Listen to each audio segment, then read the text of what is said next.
स्वागत है दोस्तों आपका हमारे चैनल आर के वर्मा में। बहुत समय पहले की बात है, तब आगरा के निकट बैमन नामक गांव में उस इलाके के एक बहुत बड़े जमींदार गंगाराम रहा करते थे। गंगाराम पटेल कुछ ज्यादा पढ़े लिखे तो न थे, किंतु सामाजिक लोकाचार का उन्हें बहुत ज्ञान था। उनकी सूझबूझ बहुत अनोखी थी।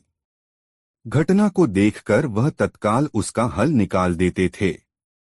उनकी विचित्र बुद्धि को देखकर गांव के सब लोग सम्मान से उन्हें गंगाराम पटेल कहकर संबोधित करते थे। उसी गांव में बुलाकी नाम का एक नाई भी रहता था, जो गंगाराम का बाल सखा था। बुलाकी की गंगाराम पटेल के साथ घनिष्ठ मित्रता थी। बुलाकी भी गंगाराम पटेल की भांति कुशाग्र बुद्धि का व्यक्ति था। उसे लोकव्यवहार को समझने में गहरी दिलचस्पी रहती थी। अक्सर जब वे दोनों मिलते तो किसी न किसी प्रसंग को लेकर उनमें बहस छिड़ जाती। बुलाकी यह सोचकर कि शायद गंगाराम इस प्रश्न का उत्तर न दे पाएं, कोई ऐसा प्रश्न गंगाराम से पूछता जिसका उत्तर मिलना बहुत कठिन होता, लेकिन गंगाराम भी कम नहीं थे। बुलाकी के हर प्रश्न का जवाब वे इतनी सहजता से दे देते कि बुलाकी की सारी उत्सुकता शांत हो जाती। प्रश्न और उत्तरों का यह आदान प्रदान प्रायः उन दोनों के बीच चलता ही रहता था। दूसरे लोग भी उनके प्रश्नोत्तर के बीच शांत बैठे रहते और उनकी नोकझोंक से आनंदित होते रहते थे। दोस्तों, गंगाराम पटेल और बुलाकी दोनों सारे दिन यात्रा करने के पश्चात शाम के समय वे एक नगर के समीप पहुंचे और नगर के बाहर एक सुंदर बाग देखकर वहीं रात भर विश्राम करने का निश्चय किया। दोनों अपने अपने घोड़ों से उतरे। घोड़ों को पेड़ से बांध दिया, उनकी जीनें उतार लीं और सारा सामान एक घने वृक्ष के नीचे रखकर उसकी छाया में विश्राम करने लगे। कुछ देर बाद गंगाराम ने अपनी जेब से कुछ रुपए निकाले और उन्हें बुलाकी को देकर कहा, बुलाकी, ये पैसे लेकर बाजार जाओ और भोजन के लिए आवश्यक सामग्री खरीद लाओ। और हाँ, ध्यान रहे, घी जरूर लाना। घी के बिना मुझे भोजन अच्छा नहीं लगता। पैसे लेकर बुलाकी बाजार के लिए चल पड़ा। उसने पंसारी की दुकान से आटा, चावल, मसाले और घी आदि खरीदा और वापस लौट पड़ा। बाजार से गुजरते हुए अचानक उसने एक विचित्र दृश्य देखा। उसने देखा कि एक प्रौढ़ा स्त्री एक पालकी में बैठी हुई है और 3 कहार और एक राजपुरुष उस पालकी को अपने कंधों पर उठाए चले जा रहे हैं। एक राजपुरुष किसी स्त्री की पालकी ढोए, यह देखकर बुलाकी की उत्सुकता अपने चरम पर जा पहुंची। वह जल्दी जल्दी कदम बढ़ाता बाग में पहुंचा और गंगाराम के सामने सारा सामान रखता हुआ बोला, पटेल जी, अभी कुछ देर पहले मैंने बाजार में एक अनोखा दृश्य देखा। उसे देखकर मेरी उत्सुकता बढ़ गई है। मैं चाहता हूं कि आप इसका रहस्य भेदन कर मेरी उत्सुकता शांत करें। यह कहकर बुलाकी ने रास्ते में जो कुछ देखा था वह सब गंगाराम को बता दिया। बुलाकी के मुंह से यह सब जानकर गंगाराम पटेल ने कहा, बुलाकी, इतना अधीर मत हो। मैं तुझे इस रहस्य को अवश्य बताऊंगा, पर अभी नहीं। पहले भोजन बनाकर अपनी भूख मिटाएंगे, फिर रात को सोने के पहले मैं तुम्हें पालकी में बैठी उस स्त्री, उसकी पालकी को ढोते हुए राजपुरुष के विषय में बताऊंगा। अनमने से भाव में बुलाकी ने अपना सिर हिलाकर अपनी सहमति व्यक्त कर दी। फिर वह भोजन की तैयारी में जुट गया। भोजनोपरांत जब गंगाराम अपने बिस्तर पर लेट गए तो बुलाकी ने उनके लिए हुक्का तैयार किया। गंगाराम ने हुक्का गुड़गुड़ाते हुए बुलाकी से कहा, हाँ तो बुलाकी, अब तू सुन उस राजपुरुष और पालकी में बैठी उस प्रौढ़ा स्त्री के विषय में, पर सावधान। ध्यानपूर्वक सुनते रहना और बीच बीच में हुंकारा भी भरते रहना, जिससे कि मैं यह जान सकूं कि तू सचमुच ही गंभीरतापूर्वक मेरे द्वारा कहे हुए शब्दों को सुन रहा है। तूने हुंकारा देना बंद किया तो मैं कहानी बीच में ही अधूरी छोड़कर लंबी तानकर सो जाऊंगा। मैं बिल्कुल जागता रहूंगा। पटेल जी, बुलाकी बोला, अब आप कहना तो आरंभ कीजिए। यह कहकर बुलाखी नाई ने गंगाराम पटेल के पांव दबाने शुरू कर दिए। गंगाराम पटेल ने कहना शुरू किया, बुलाखी, आज बाजार में तुमने जिस स्त्री को पालकी में बैठे देखा था, वह इस नगर की महारानी थी। उसका नाम है किशोरी देवी। जो राजपुरुष उसकी पालकी को कहारों के साथ अपने कंधे पर ढोकर ले जा रहा था, वह इस नगर का राजा चंद्रदत्त था। अब तुम यह पूछोगे कि राजा को अपनी रानी को अपने कंधों पर ढोकर ले जाने की क्या आवश्यकता पड़ गई, तो इसके पीछे एक लंबी कहानी है। क्या तुम उस कहानी को सुनना पसंद करोगे? अवश्य, बुलाखी जल्दी से बोला, आप मुझे आरंभ से ही इस पूरी कहानी को सुनाइए। ठीक है, तो फिर आरंभ से ही सुनो, गंगाराम पटेल बोले और कहानी सुनाने लगे। बुलाखी, इस नगर के राजा की 3 रानियां हैं, जिनमें से बड़ी रानी का नाम किशोरी देवी, मझली रानी का नाम ज्ञानवती तथा सबसे छोटी रानी का नाम सोमवती है। राजा चंद्रदत्त के पास ईश्वर का दिया सब कुछ मौजूद था। उन्हें किसी बात की कमी नहीं थी, किंतु कोई संतान न होने का दुख उन्हें रह रहकर सालता रहता था। संतान की इच्छा से ही राजा ने 3 विवाह किए थे, किंतु उनकी कोई पत्नी उन्हें संतान का सुख न दे सकी। राजा चंद्रदत्त इसी चिंता में घुलते रहते कि उनके बाद उनके राज्य का क्या होगा। उन्हें यह भी भय था कि यदि वे संतानहीन होकर मर गए तो फिर उन्हें नर्क में ही स्थान मिलेगा। इस लोक के अलावा परलोक का भय भी उन्हें सताता रहता था। राजा को सबसे ज्यादा प्रिय थी अपनी बड़ी रानी किशोरी देवी। राजा हर बात में उससे ही विचार विमर्श करते थे। इसी कारण राजा की दोनों छोटी रानियां रानी किशोरी देवी से डाह रखती थीं। वे मन ही मन उससे ईर्ष्या करती थीं, किंतु प्रकटतः राजा के डर से उसकी कोई बुराई नहीं कर पाती थीं। बुलाखी, गंगाराम पटेल ने आगे बताया, कहावत है कि परमात्मा सच्चे दिल से की गई प्रार्थना को एक न एक दिन अवश्य ही स्वीकार करता है। राजा चंद्रदत्त के साथ भी ऐसा ही हुआ। एक दिन ईश्वर ने उनकी प्रार्थना स्वीकार कर ली। बड़ी रानी किशोरी देवी को गर्भ ठहर गया। यह जानकर राजा को तो बहुत प्रसन्नता हुई, किंतु उनकी दोनों छोटी रानियां ईर्ष्या से जल उठीं। उन्हें यह भय सताने लगा कि अब राजा की नजरों में किशोरी देवी का सम्मान और भी बढ़ जाएगा, जबकि उन्हें कोई पूछेगा भी नहीं। ईर्ष्या की इसी भावना से प्रभावित होकर दोनों छोटी रानियां किशोरी देवी के प्रति एक षड्यंत्र बुनने में लग गई। मझली रानी ज्ञानवती ने छोटी रानी सोमवती से कहा, सोमवती, यदि रानी किशोरी देवी को संतान पैदा हो गई तो अपना तो बेड़ा गर्क हुआ ही समझो। राजा पहले से ही उस पर विशेष ध्यान देते हैं, उसकी हर इच्छा को तत्काल पूरी करवा देते हैं। संतान हो जाने पर तो वे उस पर जान छिड़कने लगेंगे। हमारे कक्ष में तो वे अब भी कभी कभार ही आते हैं, संतान प्राप्ति के बाद तो वे हमारे पास बिल्कुल ही आना छोड़ देंगे। हमारी हालत तो महल की किसी दासी से भी गई बीती हो जाएगी। ठीक कहती हो बहन ज्ञानवती, छोटी रानी ने आहसी भरते हुए कहा, मैं तो अपने भविष्य को लेकर बहुत ही चिंतित हूँ।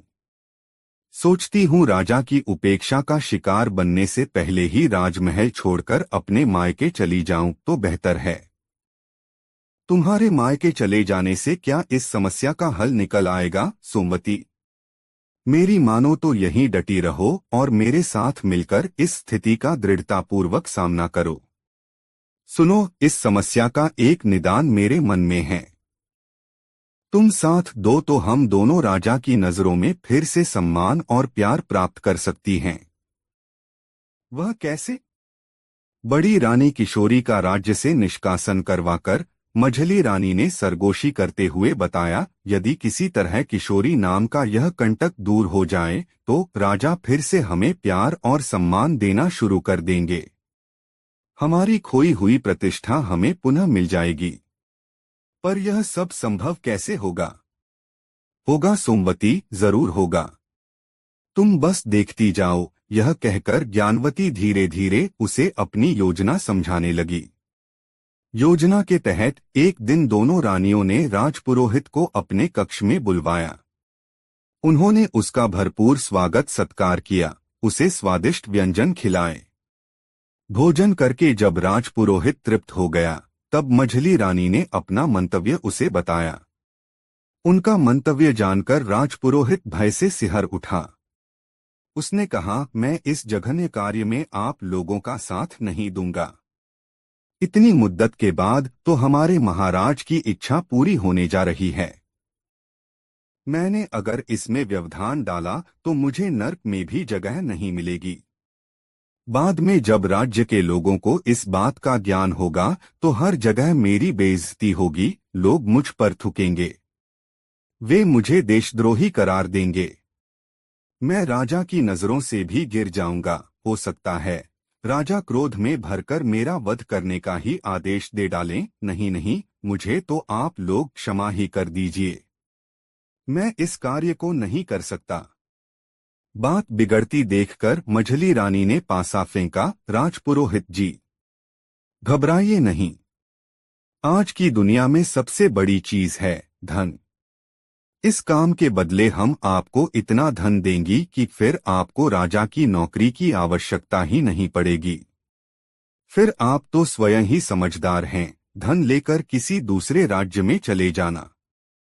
आप और आपके शेष परिवार का जीवन बड़े खुशहाल ढंग से व्यतीत होगा।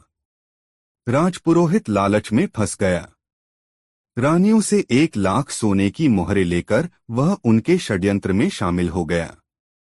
अगले दिन जब राजा चंद्रदत्त अपने दरबार में बैठा हुआ था तो राजपुरोहित उसके पास पहुंचा।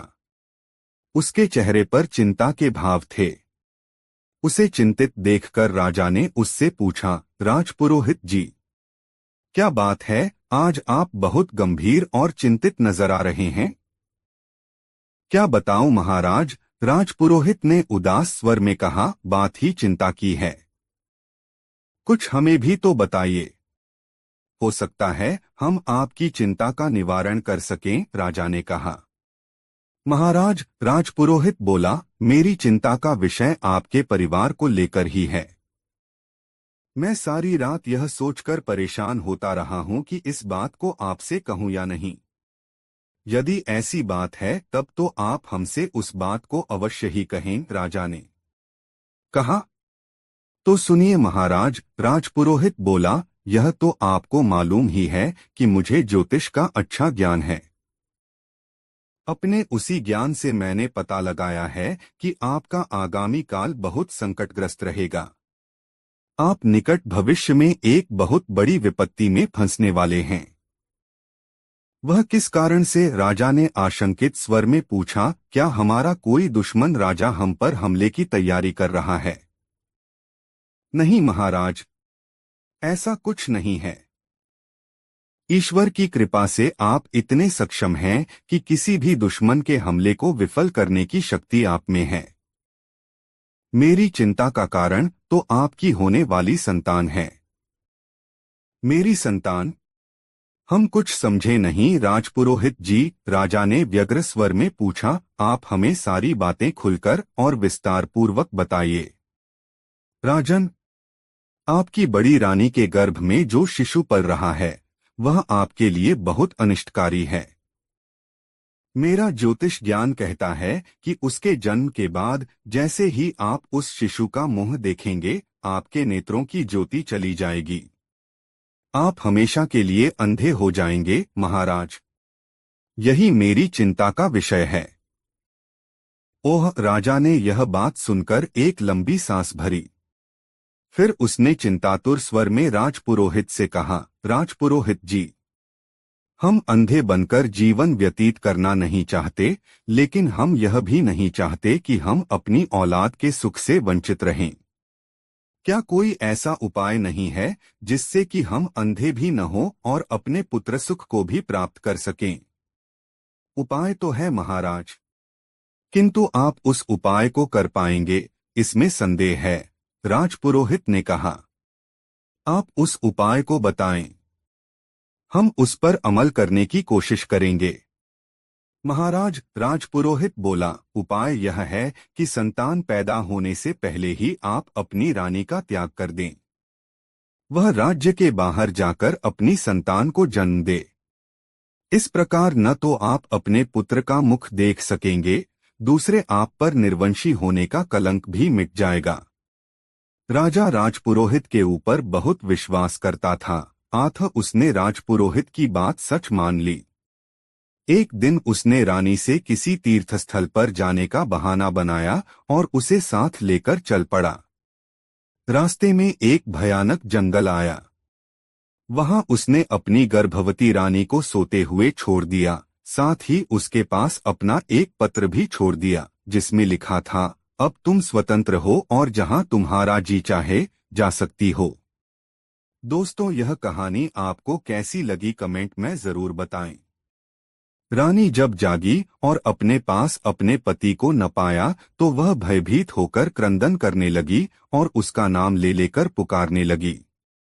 लेकिन राजा कहाँ से आता? वह तो अपनी मर्जी से उसे घनघोर जंगल में छोड़ गया था। काफी देर तक विलाप करने के बाद जब रानी सामान्य हुई तो उसे परिस्थिति का बोध हुआ। पत्र पढ़कर वह समझ गई कि किसी कारण से राजा ने जानबूझकर उसका त्याग कर दिया है। अब उसे अपने साथ साथ उस अबोध शिशु की भी चिंता हुई जो उसकी कोख में पल रहा था। तब वह अपने मन में धैर्य धारण करके उस वन में विचरण करती हुई एक पगडंडी पर चल पड़ी। 2 दिन तक लगातार चलने के बाद रानी एक साधु के आश्रम पर पहुंची।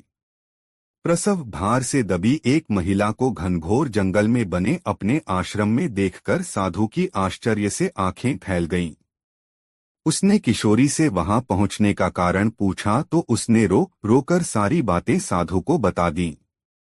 उसकी दास्तान सुनकर साधु को उस पर बहुत दया आई।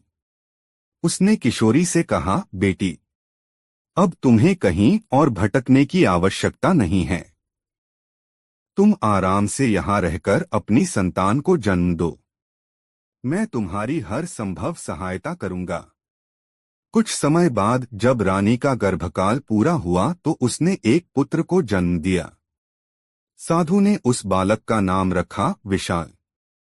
अपनी माता और साधु के सान्निध्य में बालक विशाल दूज के चांद की भांति बढ़ने लगा। समय किसी का इंतजार नहीं करता, उसका चक्र निरंतर चलता ही रहता है। धीरे धीरे उस घटना को 12 वर्ष बीत गए। बालक विशाल अब 12 वर्ष की उम्र का सुंदर किशोर बन गया। उस महात्मा के आश्रम में और भी विद्यार्थी पढ़ते थे। वे सभी बालक संपन्न घरानों के थे, जिन्हें उनके अभिभावकों ने विद्याध्ययन के लिए महात्मा के आश्रम में रखा हुआ था। पढ़ाई के उपरांत जब वे अपने अपने माता पिता को लेकर बातें करते तो विशाल का मन उदास हो जाता था। जब बालक उससे अपने पिता का नाम पूछते तो वह उन्हें यही उत्तर देता, मेरे पिता तो साधु महाराज ही हैं, क्योंकि इन्होंने मेरी परवरिश की है। विशाल कहने को तो कह देता, किंतु उसे अपने ही उत्तर से संतोष न होता। उसे यह जानने की सदैव उत्सुकता बनी रहती कि आखिर उसके वास्तविक पिता कौन हैं। एक दिन जब उसके साथी विद्यार्थियों ने पिता को न जानने पर उसका उपहास उड़ाया तो उससे रहा नहीं गया। गुरुकुल से वापस आकर उसने सबसे पहले अपनी माँ से यही प्रश्न पूछ लिया, माँ, मुझे सच सच बताओ कि मेरे पिता कौन हैं? बताया तो था बेटा, माँ ने प्यार से अपने आंचल से उसका धूल भरा चेहरा पोंछते हुए कहा, स्वामी जी ही तेरे पिता हैं। यह झूठ है माँ। स्वामी जी मेरे पिता हरगिज नहीं हो सकते। वह तो तुम्हें बेटी कहते हैं। मुझे मेरे असली पिता का नाम बताओ। बता दूंगी बेटा, जरूर बता दूंगी, किशोरी ने कहा, पहले तू भोजन कर ले। गुरुकुल से लौटा है, तुझे भूख लगी होगी। भोजन की बात सुनकर विशाल शांत हो गया। भोजन के उपरांत वह अपने प्रश्न का उत्तर मांगना छोड़कर अपने साथियों के साथ खेलने के लिए चल पड़ा। इसी प्रकार जब जब वह अपनी माता से अपने पिता का नाम पूछता, उसकी माता उसे किसी अन्य विषय में उलझाकर उसका ध्यान बंटा देती थी। किशोर विशाल जान ही न पाया कि उसके पिता का नाम क्या है, वह कहाँ के रहने वाले हैं, क्या करते हैं, उसकी माता उससे अलग क्यों रहती है। आदि आदि दिन गुजरते गए। फिर एक दिन ऐसा भी आया जब साधु महाराज का भी अंतिम समय आ पहुंचा। तब उन्होंने किशोरी और विशाल को अपने पास बुलाकर कहा, बेटी किशोरी, मेरा अंतिम बुलावा आ पहुंचा है। मेरा जीवन चक्र पूरा हुआ। अपना शरीर छोड़ने से पूर्व मैं तुम्हें दो वस्तुएं देना चाहता हूं। यह कहकर साधु महाराज ने अपनी शैया के नीचे से दो चीजें निकाली। उनमें एक तो कपड़े से बनी एक थैली थी और दूसरा था एक तीर। उन्होंने वे दोनों चीजें किशोरी को सौंपते हुए कहा, बेटी किशोरी, यह थैली कोई साधारण थैली नहीं है।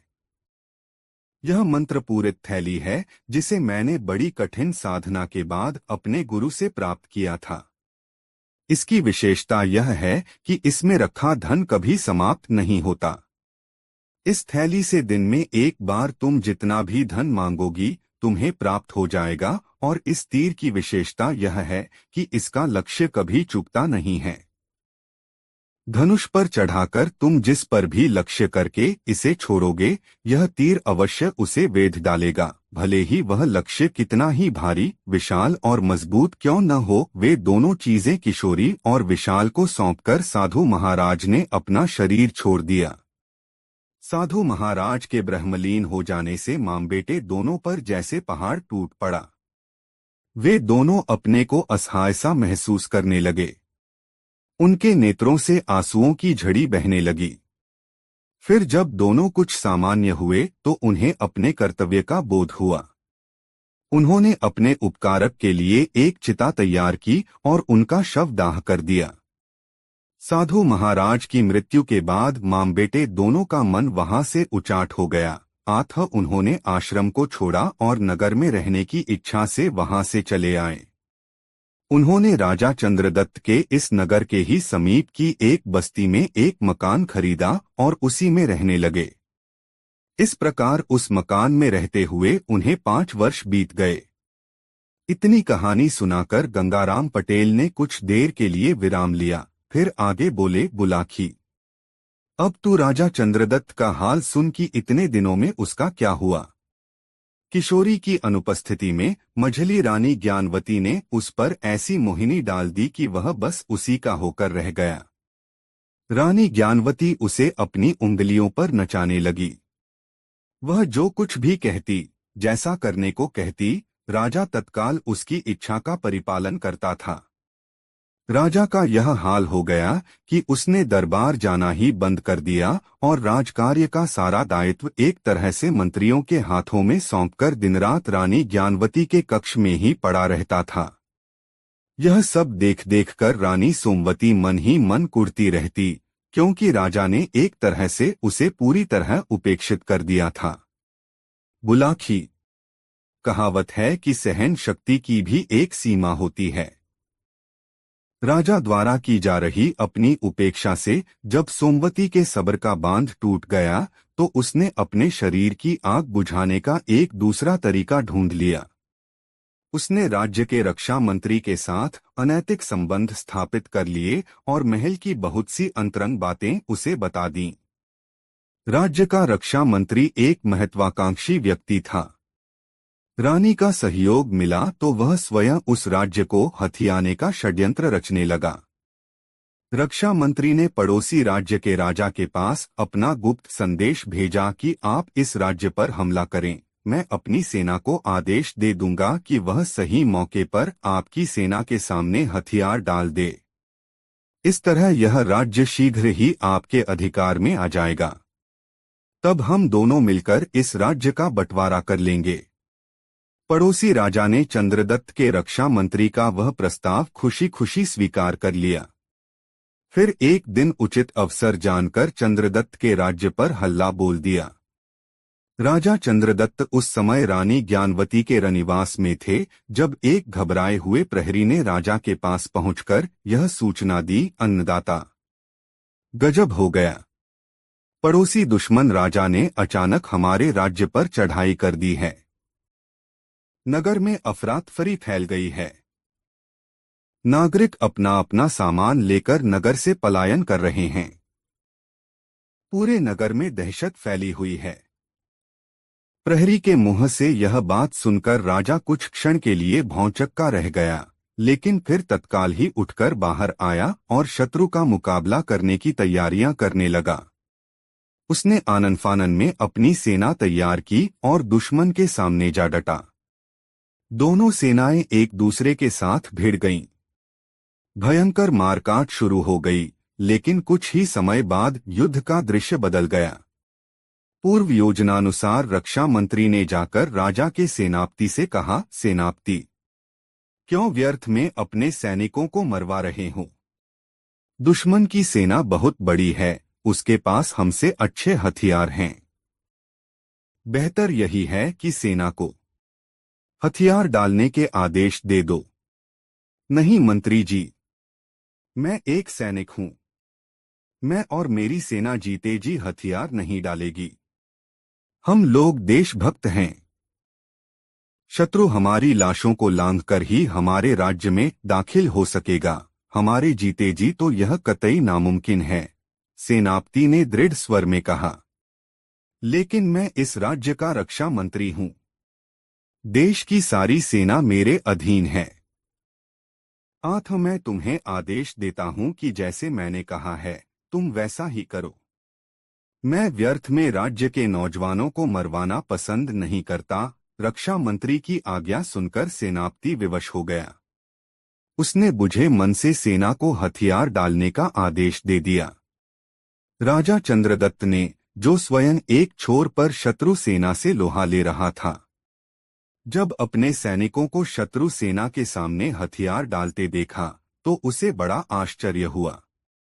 लेकिन इससे पहले कि वह अपनी सेना को शत्रु को खदेड़ने का आदेश देता, एक साथ शत्रु के सैकड़ों सैनिकों ने उसे तीन ओर से घेर लिया और वे उसे बंदी बनाने का प्रयास करने लगे। ठीक उस समय जब शत्रु सैनिक राजा को बंदी बनाने वाले थे, एक युवक तीर की भांति शत्रु के सैनिकों को चीरता हुआ राजा चंद्रदत्त के पास पहुंचा और उससे कहा, राजन, हथियार उठाइए न। आपने युद्ध करना क्यों बंद कर दिया? राजा हतप्रभ था। उसकी समझ में नहीं आ रहा था कि यह क्या हो गया। मेरी सेना ने एकाएक शत्रु सेना के सामने हथियार क्यों डाल दिए? उसके मुंह से बोल न फूटा। युवक ने फिर से उससे कहा, राजन, शत्रु सैनिक सिर पर आ पहुंचे हैं। जल्दी से धनुष बाण उठाइए और शत्रु पर तीर बरसाने शुरू कर दीजिए। राजा ने फिर भी कोई उत्तर न दिया तो युवक ने आगे बढ़कर उसके हाथ से उसका धनुष छीन लिया। उसने पीठ पर लटके अपने थैले से एक तीर निकाला और निशाना साधकर शत्रु के सैनिकों पर छोड़ दिया। तीर सनसनाता हुआ शत्रु सैनिकों की ओर लपका। राजा की आंखें आश्चर्य से फैल गईं जब उसने देखा कि युवक के छोड़े तीर ने एक साथ 25 सैनिकों की लाशें जमीन पर बिछा दीं। इससे भी ज्यादा आश्चर्य उसे इस बात पर हुआ कि शत्रु सैनिकों को मारने के बाद वह तीर तत्काल लौटकर युवक के हाथ में आ गया। एक साथ अपने 25 साथियों की लाशें रणभूमि में पड़ी देख शत्रु के सैनिक भी भौंचक्के रह गए। उन्हें विश्वास ही नहीं हो रहा था कि तीर के एक ही निशाने से 25 सैनिकों की मौत कैसे हो सकती है। उनका आगे बढ़ना कुछ पल के लिए रुक गया। युवक ने प्रतीक्षा नहीं की। उसने प्रत्यंचा खींचकर दूसरी बार तीर को शत्रु सैनिकों की ओर फेंका। इस बार उसका निशाना बने शत्रु के 100 सैनिक। 100 सैनिकों को मारकर तीर पुनः युवक के हाथ में आ गया।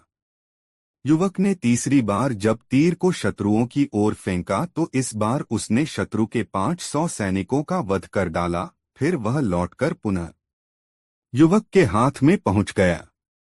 यह दृश्य देखकर शत्रु के सैनिकों का हौसला पस्त हो गया। उन्होंने राजा को पकड़ने का विचार त्यागा और पीछे की ओर भाग लिए। कुछ ही देर में मैदान साफ हो गया। अपने साथियों को रणभूमि में छोड़कर भागते देख शत्रु सेना का मनोबल बिल्कुल ही टूट गया और वह मैदान छोड़कर भाग निकली। राजा चंद्रदत्त, जो अभी तक विस्फारित नेत्रों से इस दृश्य को देख रहा था, अब चैतन्य हुआ। उसने युवक से पूछा, युवक, तुम कौन हो और यह करिश्मा तुमने कैसे कर दिखाया? राजन, यह सब इस चमत्कारी तीर के कारण संभव हुआ है।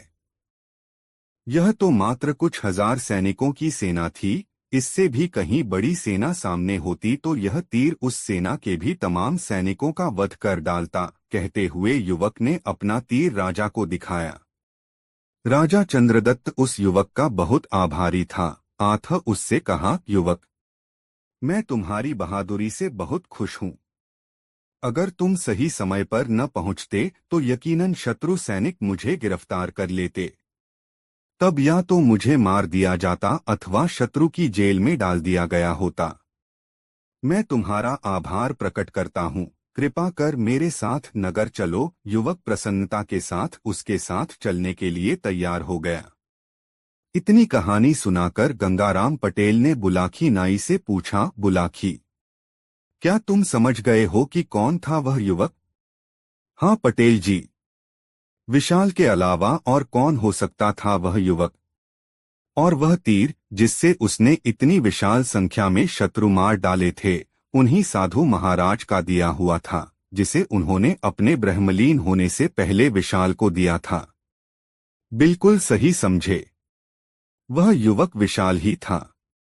अब सुनो आगे की कहानी, कहकर गंगाराम पटेल ने कथाक्रम आगे बढ़ाया।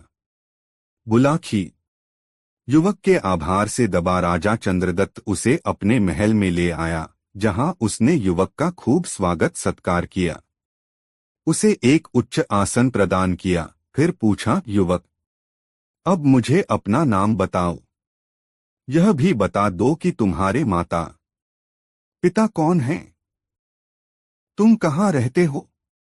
राजन, युवक ने बताया, मेरा नाम है विशाल। मैं अपनी माता के साथ आपके नगर के समीप की एक बस्ती में ही रहता हूँ। मेरी माता का नाम किशोरी देवी है। पिता का नाम बतलाने में मैं असमर्थ हूँ, क्योंकि मैंने उन्हें अभी तक नहीं देखा और मेरे बार बार आग्रह करने पर मेरी माता किशोरी देवी ने उनका नाम नहीं बताया। विशाल के मुख से किशोरी देवी का नाम सुनकर राजा चंद्रदत्त का कलेजा धड़क उठा। उसे तुरंत अपनी बड़ी रानी का ध्यान हो आया। राजा अपने मन में सोचने लगा कि कहीं इस युवक की माता किशोरी देवी मेरी बड़ी रानी ही तो नहीं है, जिसे मैं गर्भावस्था की हालत में राजपुरोहित के कहने पर जंगल में छोड़ आया था। और यह युवक विशाल, क्या यह मेरा ही पुत्र तो नहीं, जिसके विषय में राजपुरोहित ने भविष्यवाणी की थी कि यदि तुमने, राजा ने, अपने पुत्र का मुख देख लिया तो उसी समय जीवन भर के लिए अंधे हो जाओगे। ऐसा विचार कर उसने विशाल से कहा, विशाल, सचमुच तुम अपने माता पिता के एक होनहार सपूत हो। हम तुम्हारी माता के दर्शन करना चाहते हैं, ताकि उनसे मिलकर हम उन्हें तुम्हारे जैसा वीर युवक जनने पर बधाई दे सकें। क्या तुम हमें अपनी माता से मिलवाने ले चलोगे? क्यों नहीं महाराज। यह तो उनका अहोभाग्य होगा कि एक राजा अपनी प्रजा के एक साधारण से नागरिक से मिलने स्वयं उसके घर पहुंचे, विशाल ने कहा। तब विशाल बड़े उत्साह के साथ राजा चंद्रदत्त को अपने घर ले गया। राजा ने जब विशाल की माता किशोरी देवी को देखा तो पहली ही नजर में उसे पहचान गया। हठात उसके मुंह से निकला, महारानी किशोरी देवी तुम? किशोरी देवी ने झुककर राजा के चरण छुए। बोली, हाँ महाराज, आपने ठीक पहचाना है। मैं आपके चरणों की दासी वही किशोरी देवी हूँ। और यह युवक विशाल आपका ही पुत्र है स्वामी। रानी किशोरी देवी ने रुंधे गले से बताया, यह अभागा ऐसा बेटा है जो अभी तक अपने पितृसुख से वंचित रहा है। राजा ने तब बार बार अपने पिछले व्यवहार की रानी किशोरी देवी से क्षमा मांगी और कहा, महारानी, अब तक जो हो चुका उसे भूल जाइए और अब राजमहल में चलकर अपने पद को प्रतिष्ठित कीजिए। राजा की बात सुनकर रानी किशोरी देवी कुछ कहना ही चाहती थीं कि तभी विशाल बोल पड़ा, राजन, इतना तो मैं जान ही चुका हूं कि आप मेरे पिता हैं। किन्हीं कारणों से आपने गर्भावस्था में मेरी माता का त्याग कर दिया था। मैं उन कारणों को जानना नहीं चाहता, किंतु इतना अवश्य कहूंगा कि मेरी माता अब आपके राजमहल में एक शर्त पर ही वापस जाएगी। कौन सी शर्त पर बेटा? आशंकित स्वर में राजा ने पूछा। आप स्वयं अपना कंधा लगाकर कहारों के साथ इसे पालकी में बिठाकर ले चलेंगे, तभी यह राजमहल जाएगी, अन्यथा नहीं। राजा ने अपने पुत्र का यह आग्रह सहर्ष स्वीकार कर लिया और रानी को पालकी ढोने के लिए तैयार हो गया। कहानी का समापन कर गंगाराम पटेल ने बुलाखी नाई से कहा, बुलाखी, अब तो तुम समझ ही गए होंगे कि पालकी में बैठी वह प्रौढ़ा स्त्री कौन थी और उसकी पालकी को कहारों के साथ ढोने वाला वह राजपुरुष कौन था। हाँ पटेल जी, बिल्कुल समझ गया। आपने मेरी शंका का समाधान कर दिया है। आठ मैं भी वापस जाने का विचार त्यागता हूँ। मैं अब आपके साथ आगे की यात्रा पर चलूंगा। ठीक है, अब तू भी सो जा। मेरी आंखों में भी नींद गहराने लगी है। सुबह उठकर फिर से यात्रा आरंभ करनी है, कहकर गंगाराम ने चादर ओढ़ ली। बुलाखो भी सोने का उपक्रम करने लगा। दोस्तों, यह कहानी आपको कैसी लगी कमेंट में जरूर बताएं और वीडियो को एक लाइक जरूर करें। गौ माता का आशीर्वाद। काशी यात्रा के वापसी चरण में अगले दिन गंगाराम पटेल और बुलाखीराम नाई एक नए नगर में पहुंचे और उसी नगर में विश्राम करने का निश्चय किया। बाजार जाते समय बुलाखीराम ने फिर एक अजूबा दृश्य देख लिया, जिसका रहस्य जानने के लिए उसके पेट में उथल पुथल मचने लगी। लौटकर जब उसने वह बात पटेल को बताई तो पटेल ने कहा, बुलाखी, तेरी इस शंका का निवारण मैं रात को सोते समय कर दूंगा। अभी तो कुछ पेट पूजा के बारे में विचार कर। पाठ को। बुलाखी आज जो अजीब बात देखकर आया था वह इस प्रकार थी। बुलाखी ने देखा था कि एक ब्राह्मण के घर के आगे एक गाय मरी हुई पड़ी थी। ब्राह्मण उस गाय को मरा हुआ देखकर शोकग्रस्त हो रहा था। उसी समय एक स्त्री वहां पहुंची। उसने मरी हुई गाय की पीठ पर जब अपना हाथ फिराया तो वह मरी हुई गाय फिर से जीवित हो गई थी। रात को सोने से पूर्व गंगाराम पटेल ने इस रहस्य से इस प्रकार पर्दा उठाया। उन्होंने बुलाखीराम से कहा, बुलाखीराम, इस शहर में रामकृपालु नाम का एक गरीब ब्राह्मण निवास करता था। यद्यपि वह सुंदर सुगठित शरीर का स्वामी था, ब्रह्म विद्या का भी उसे पर्याप्त ज्ञान था, किंतु उसकी निर्धनता उसके लिए अभिशाप बन गई थी। कोई भी ब्राह्मण उसके साथ अपनी कन्या का विवाह करने के लिए तैयार ही नहीं होता था।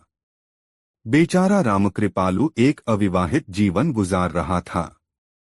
एक दिन रामकृपालु ने सोचा कि मनुष्य की गरीबी ही उसकी उन्नति में बाधक होती है। धन पास हो तो सफलता के अनेक द्वार स्वयं ही खुल जाते हैं। समाज में उसकी पूछ होने लगती है। धनवान व्यक्ति को ही लोग सम्मान देते हैं, उसे झुक झुक कर सलाम करते हैं। आठ मुझे भी परदेश में जाकर धनोपार्जन करना चाहिए। ऐसा विचार कर एक दिन उसने अपना नगर छोड़ दिया और परदेश में धन कमाने के लिए चल पड़ा। बुलाखी। रामकृपालु नाम का वह ब्राह्मण युवक दिन भर एक ही दिशा में चलता रहा। जब वह थककर चूर हो गया तो एक वृक्ष की छांव में बैठकर विश्राम करने लगा। कुछ ही देर में उसे नींद आ गई। तब वह वृक्ष के तने से अपना सिर टिकाकर सो गया। वन में जिस वृक्ष के नीचे ब्राह्मण युवक रामकृपालु सोया हुआ था, उसी वृक्ष पर एक यक्ष का निवास था। ब्राह्मण की दीनहीन अवस्था देखकर उस यक्ष को इस पर दया आ गई। उसने स्वप्न में उस ब्राह्मण को दर्शन दिए और उससे कहा, है उस पर युवक, आज तू मेरी शरण में आया है। तेरी दीनहीन अवस्था देखकर मैंने अनुमान लगा लिया है कि तुझे सचमुच धन की बहुत आवश्यकता है। मेरे पास बहुत धन है जिसका मैं कभी उपयोग नहीं करता। एक तरह से वह धन मेरे लिए बेकार ही है, अतः वह धन तू अपने साथ ले जा और संपन्नता का जीवन व्यतीत कर। तत्पश्चात उस यक्ष ने स्वप्न में ही उस गुप्त स्थान का पता भी उसे बता दिया। ब्राह्मण की नींद खुली तो उसने उठकर उस स्थान की खोज की। शीघ्र ही उसी वृक्ष के नीचे वह गुप्त स्थान उसे मिल गया जहां यक्ष ने अपना खजाना दबाया हुआ था। ब्राह्मण ने जल्दी जल्दी वह सारा धन निकाल लिया और उस धन को एक गठरी में बांध करके पीठ पर लाद कर आगे को चल दिया। ब्राह्मण जब कुछ दूर निकल गया तो रास्ते में उसे एक वधिक मिला जो एक कपिला गाय को रस्सी से बांधकर ले जा रहा था। ब्राह्मण ने उस वधिक से पूछा, क्यों भाई, तुम इस गाय को खरीद कर लाए हो या इसे बेचने के लिए ले जा रहे हो? वधिक बोला, न तो मैं इसे खरीद कर लाया हूं और न इसे बेचने का इरादा है। मैं तो इसको मारकर इसे अपना आहार बनाऊंगा। नहीं भाई, ऐसा मत करो। देखो, यह एक अच्छी नस्ल की गाय है, अच्छी तरह से इसे दाना पानी दोगे तो यह तुम्हारे परिवार के लोगों के लिए खूब दूध देगी। ब्राह्मण ने कहा। वधिक कहने लगा, देखो भाई, न तो मेरे पास पत्नी है और न कोई परिवार। मैं इस दुनिया में नितांत अकेला हूं। पेशे से वधिक हूं, मांसाहारी हूं। इसलिए खाने के लिए मुझे मांस तो चाहिए ही। यदि इस गाय को मारूंगा नहीं तो खाऊंगा क्या? ब्राह्मण बोला, भैया वधिक, अपने आहार के लिए तुम किसी अन्य जानवर को खरीद लेना। तुम मुझसे इस गाय का मूल्य ले लो, मैं तुम्हें इसका मुंहमांगा मूल्य चुकाने के लिए तैयार हूं।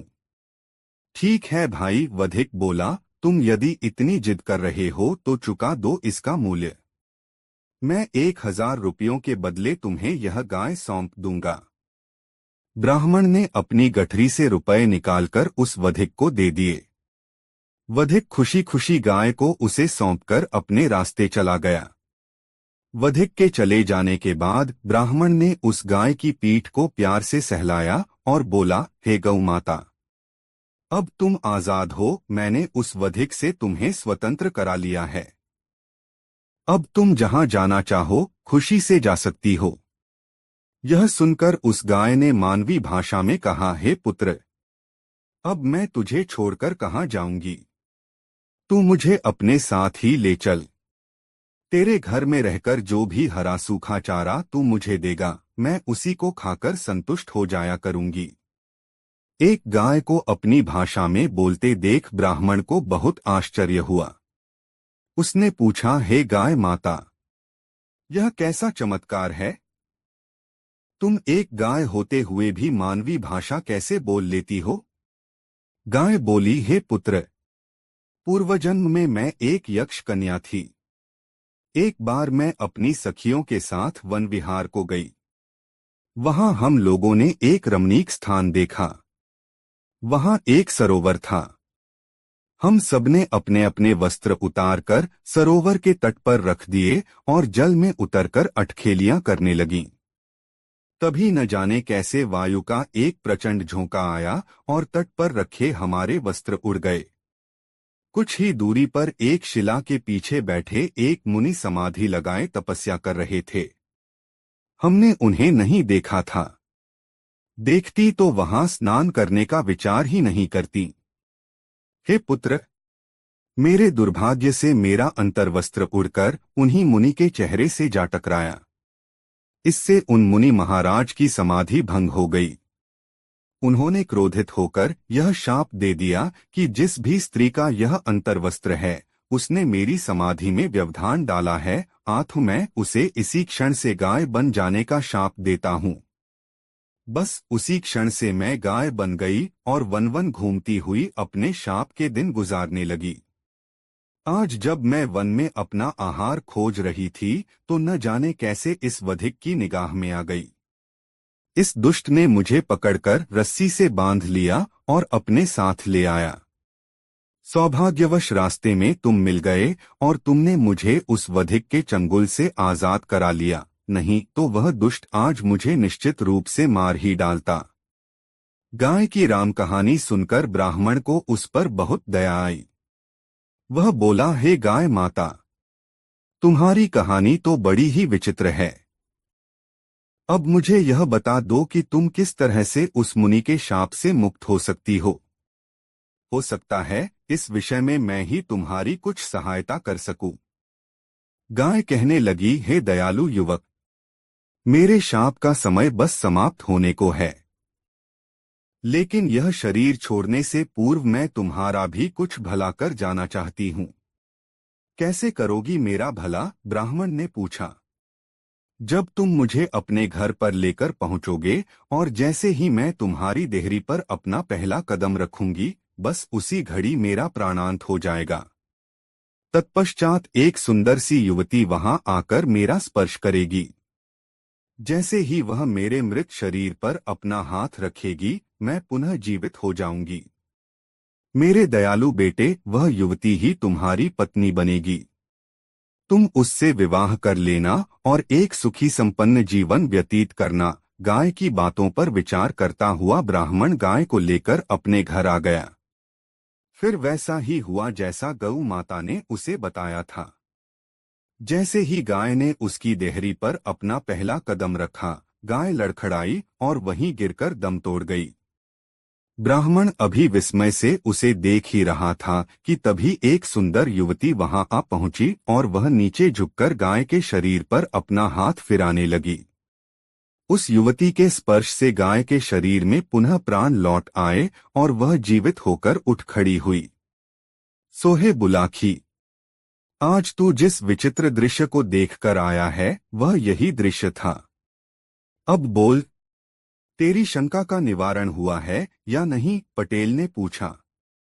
पटेल जी, बुलाखी ने अपनी गुद्दी खुजलाते हुए कहा, वैसे तो मेरी सारी शंका का समाधान हो गया है, पर छोटी सी शंका और बाकी रह गई है। वह भी बता। मैं उसका भी निराकरण कर दूंगा, पटेल ने कहा। पटेल जी, कल सुबह अपनी यात्रा आरंभ करने से पहले यदि मुझे कुछ देर के लिए उस ब्राह्मण के घर जाने की आज्ञा दे दें तो आपकी बहुत कृपा होगी। मैं एक बार फिर से उस शापग्रस्त गाय के दर्शन करना चाहता हूँ, बुलाखी ने कहा।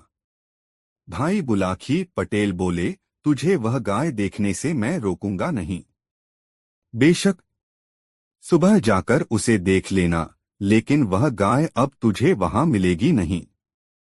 याद है कहानी के दौरान गाय ने क्या कहा था? गाय ने उस ब्राह्मण से कहा था कि मेरा शाप का समय समाप्त हो रहा है। वह गाय तो ब्राह्मण की देहरी पर पहुंचते ही शाप से मुक्त हो गई थी। पुनः जीवित वह इसलिए हुई थी कि उसने उस युवक से उसकी होने वाली वधू की पहचान करानी थी। उसके बाद उसने फिर से अपना चोला छोड़ दिया होगा। मुझे तो पूरी उम्मीद है कि वह ब्राह्मण अब तक उस गाय को भूमि में गहराई तक दबा भी चुका होगा।